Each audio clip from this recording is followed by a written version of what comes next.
Hello and welcome back to another How to Draw Light video. I'm Tam from howtodrawlight.com. In this video we're going to take a look at how to draw Tim Burton style scenery, and we're focusing on trees. I've drawn out a quick sketch of a tree here, just a standard everyday kind of tree. And what we're going to do is we're going to turn this into a Tim Burton looking tree. Now sadly I did film this video once already and my phone crashed and I lost half of what I filmed, so this video is a little bit reverse to my normal structure. So we've actually got the finished tree here in the Tim Burton style, so I'm going to now show you how to achieve that point. So what we need to do first of all is draw out a basic tree, so I'm going to stick to the same kind of design as the one I've just done here. It'll end up looking a little different, but still similar. Change the direction of the branches a bit. And you'll find with the Tim Burton tree, they tend to be a bit slimmer and slenderer than a normal tree, so take that into consideration when drawing yours. We'll put some roots at the bottom. They've got quite big, windy roots as well.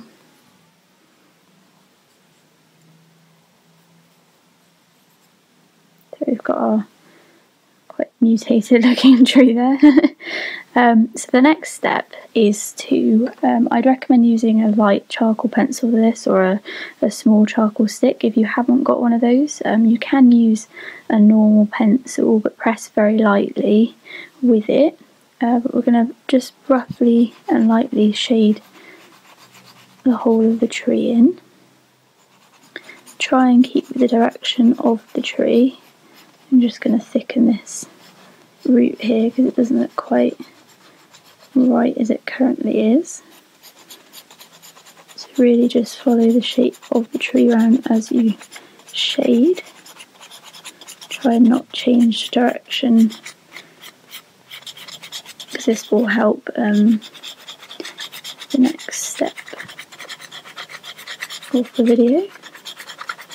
And then when you get to the branches at the top, again try and follow the same direction with those. Don't suddenly change the angle that you're shading at, just try and flow around with them.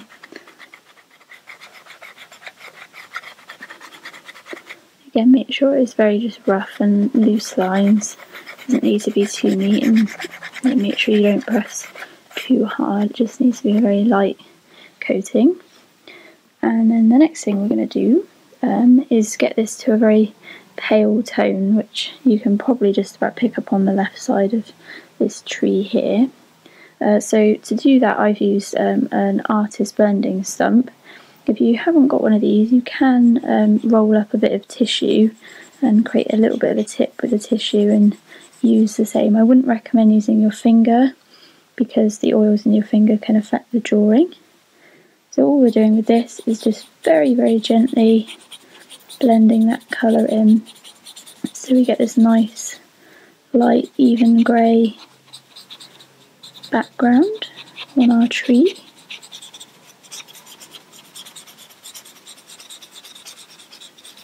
And again, follow this up in the same direction of the tree, because that will help the charcoal or pencil, whichever you've used, smudge in a little bit better.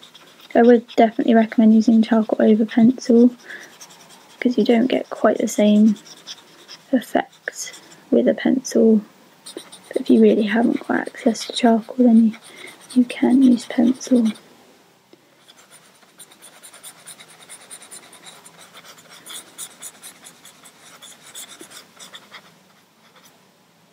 So that's our tree roughly smoothed in.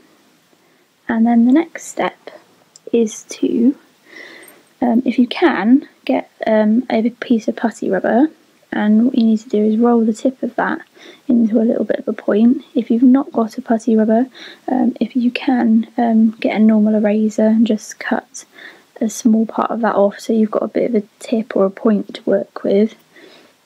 Ideally make sure your putty rubber is quite clean. Unfortunately mine is not, so I'm not getting the best effect with this as what I should.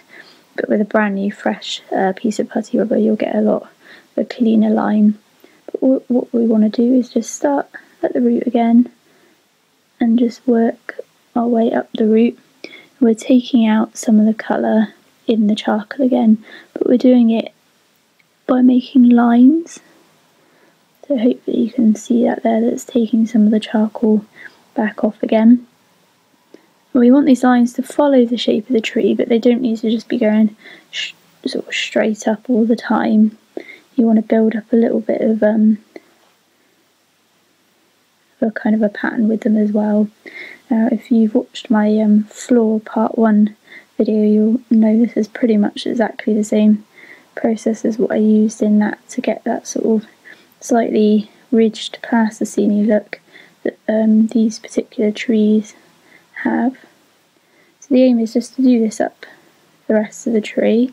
Again, don't do completely straight lines. You want a little bit of pattern going on. Don't suddenly start doing anything too fancy because it might not look quite authentic. But I'm going to cut and I'll carry on putting these in up the rest of the tree, and then we'll come back for the next part.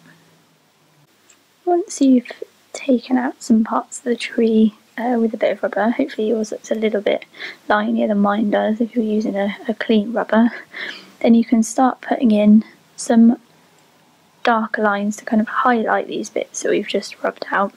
So you can see I've done it here, we've got lots of lines. This is what gives us that kind of plasticine-y look. I recommend using ideally a 4B pencil or possibly a 2B. I'm actually using a 2B but pressed quite hard with it. We just really want to bring out these lines that we've put in and highlight them. You need to do this up the whole tree.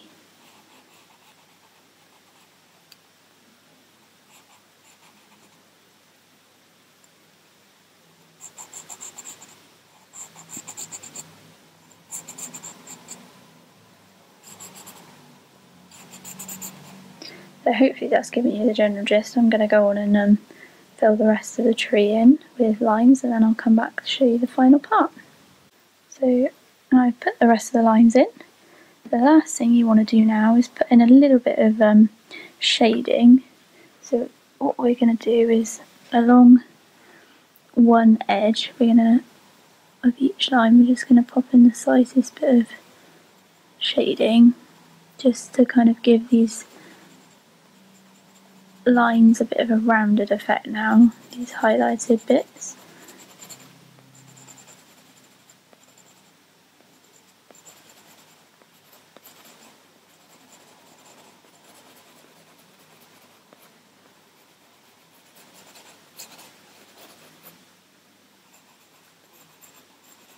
I'm just doing this very roughly to give you a general idea.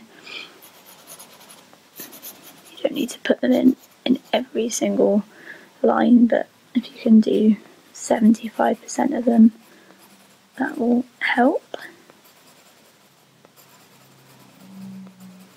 So that will do for now. It just kind of makes these bits look a little bit kind of curved. And then what we want to do now is pop a little bit of shadow. So you can do it on the left or the right of the tree, wherever your light source is. I'm doing mine on the right side. This just needs to be very light.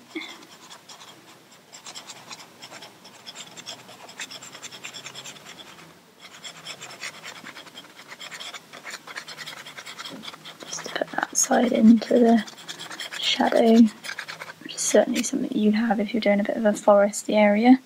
And then you can, if you want, just highlight the side the light's on a little bit more if you choose to. Just rub out that edge slightly there. But there we have it. That's a Tim Burton style tree. I'd probably, if you can, draw them just a little bit taller than I've done mine. I'm a bit limited by the size of my sketch, but they're but I make them a bit taller and slender if you can. I hope you found this video, and for more videos please visit my website howtodrawlike.com, and I'll see you back again soon for another video. Bye!